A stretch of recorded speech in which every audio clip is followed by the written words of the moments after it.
What's up, everyone? It's Muse. Sounds like I got an echo.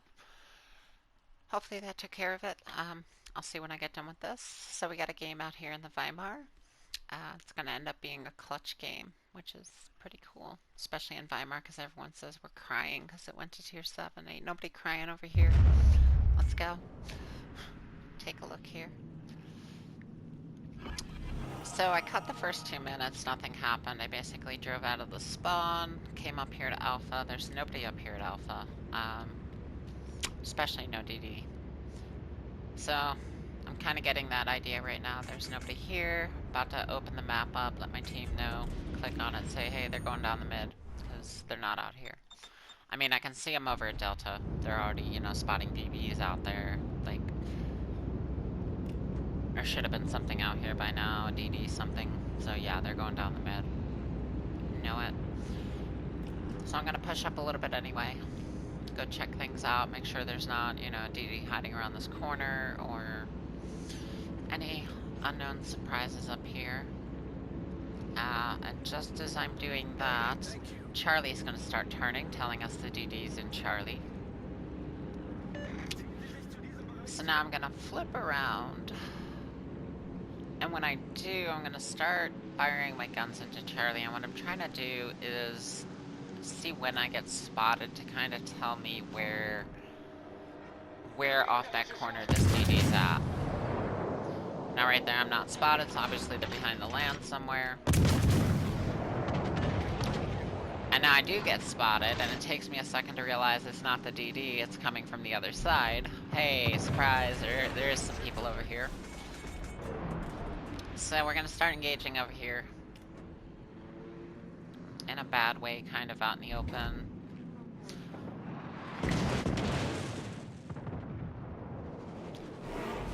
This is what happens when you do your own spotting. So the 2 cruisers out here behind the island, so we're gonna go ahead and engage this Vanguard. We got some support behind us. Had to make a big turn right there in front of him. We got lucky he didn't have shots up or he was focused on somebody else. Now we get into a kiting position here.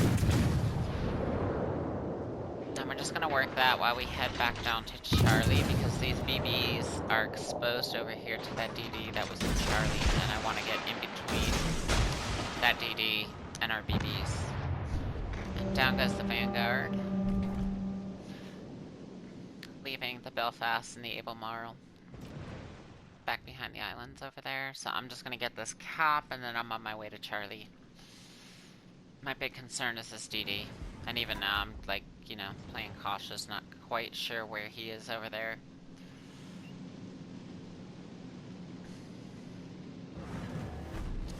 So he doesn't have us spotted. We're gonna come around this island and just try to get some shots that way. I can see the Heinrich pushing in. I know this DD's about to get lit up somewhere, so I just want to be ready to help out and get him off the board.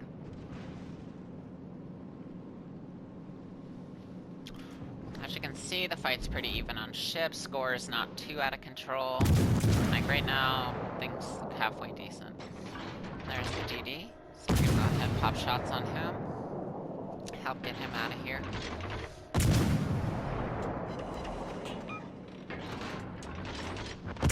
He's done. Now, I've watched this video a couple times, and something suspect happens to this Fletcher over here. I've watched it a few times, but I didn't really pay attention. Okay, he is getting hit by something. The Z10. But I don't see the Z10 anywhere remotely close. Okay, he's way out there. So how did he kill the DD over here? That's interesting. That was an interesting kill.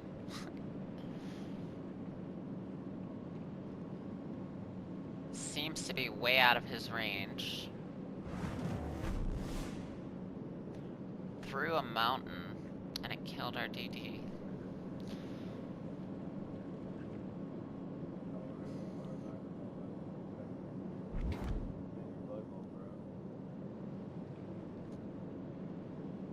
I mean, yeah, he's coming in, so that was way outside of his secondary range.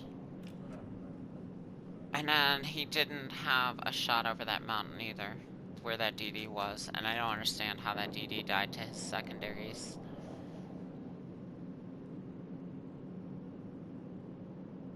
I don't get that at all.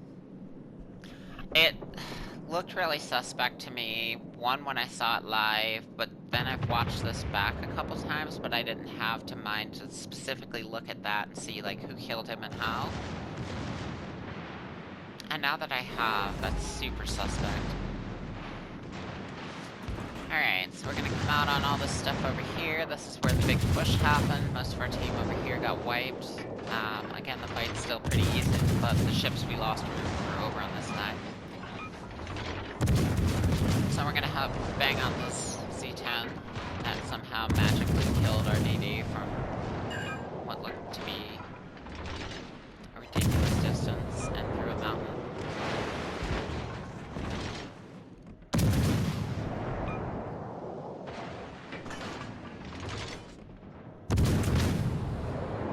There's a whole lot of stuff over here. In my mind, I'm like, I should go give this guy Will, but he's too close up in here. And he's a brawler, so I mean, he's doing what he's, you know, meant to be doing. Unfortunately, that ship is not gonna take laddie shells. Doesn't matter through the nose. It's gonna overmatch. It's just gonna punch right through this Heinrich.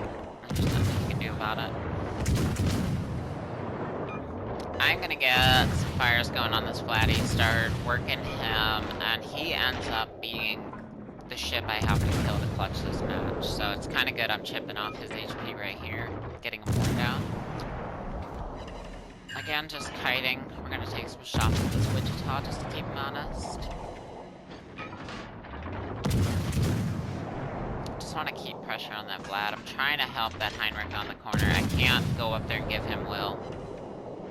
It's just not safe for me up there. I understand that's where he needs to be, but that's not where Weimar belongs.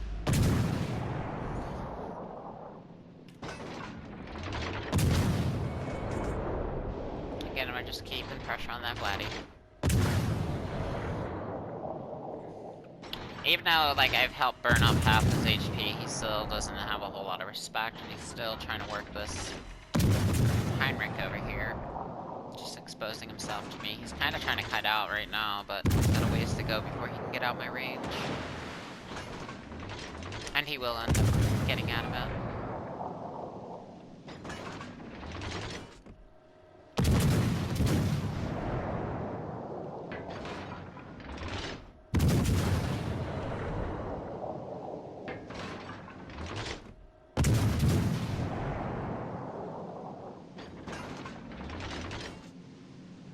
Timing is everything with the kiting. Timing is literally key to kiting. Like, just turning doesn't help you understanding when to turn, when to throttle up, throttle down, like, that, the timing of those inputs is what determines how successful they are. So, everyone's left. They were afraid of the Weimar that's, you know, I'm crying because I'm a tier 7. It doesn't seem like I'm crying. It seems like I chased their whole goddamn team off this side when they killed most of the rest of my team. So it's me and this battleship up to the north. He is gonna head into Bravo. I see him doing that, so I realize, like, okay, he's gonna turn the cap. We're gonna have 3 caps. That's gonna close the score gap. I need to kill some ships. Let's go. So this Wichita makes just a terrible play. And he comes in here and isolates himself against me, and then also gives me this broadside. And I'm gonna make him just pay for that. Like, 1, you have no support. You left all your support when you came around that corner. And then 2, you're just gonna keep your ship flat to me, which does not work out well. And I don't really have a good AP set up on this Weimar. I'm mostly about the HE rounds on here. So unless you're like perfectly flat like that to me, I'm probably not even gonna try AP. Some of my other German cruisers are set up a little more AP focused. This one is definitely not. Especially with the current build I have on it.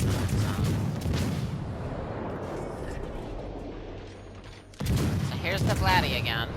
My friend the Vladdy. And we're gonna play a little cat and mouse here. So he knows he needs to turn this cap, he's pushing into it, and he's pushing it against, you know, HE spammer, which for a Vladdy, that's not good.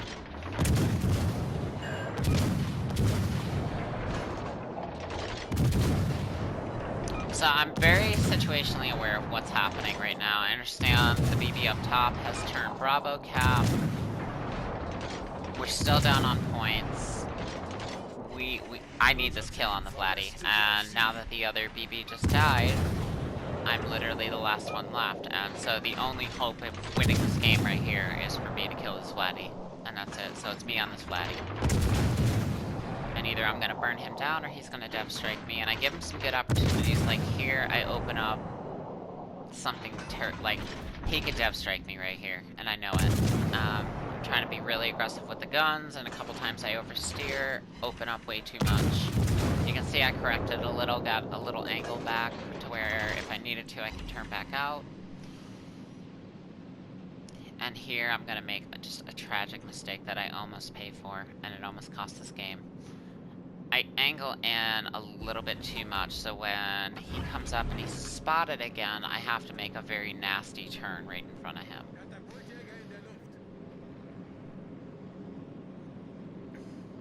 And what I was kind of hoping was he was going to push around this corner faster and I could throw torps and then go into a kiting stance again. But he didn't come quite the way I thought he was going to go. So yeah, here's the nasty turn. And I know he's going to catch me, and I'm just hoping it's not going to be, you know, with everything.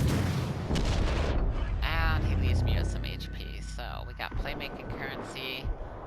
Back to the burn. After that big hit, I'm going to turn out, play a little defensive. Get back in my kiting stance. Catches me a shot through the rear. Now I'm actually set in my kiting stance. If he fires at me now, I know I can dodge him. Now we're just going to put that burn on him. Took another hit there, but that was me being risky. Pick up the Arsonist. If you noticed on that kill, the score flipped. So we are now in the lead with 1 minute and 2 seconds to go. The other BB is way out of play. He's not going to be able to turn a cap in time, and he's not going to be able to kill me. So this game was literally just won on that Vladivostok fight, which is pretty cool.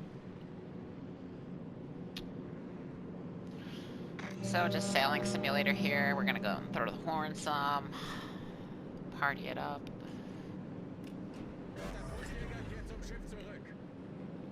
Yeah, Weimar has definitely, the play style has changed since it's gone to tier 7. You have to play it differently. You can't be as aggressive as you were as a tier 6. But it's still a very viable ship and very filthy, disgusting when you play it right. So there's a Weimar clutch at tier 7 while everyone's talking about how I'm crying. I mean, I was burning legendaries at tier 6, or, you know, tier 6. And you think I'm afraid to go to 7? Like, bring it. Let's go. Thank you. Have a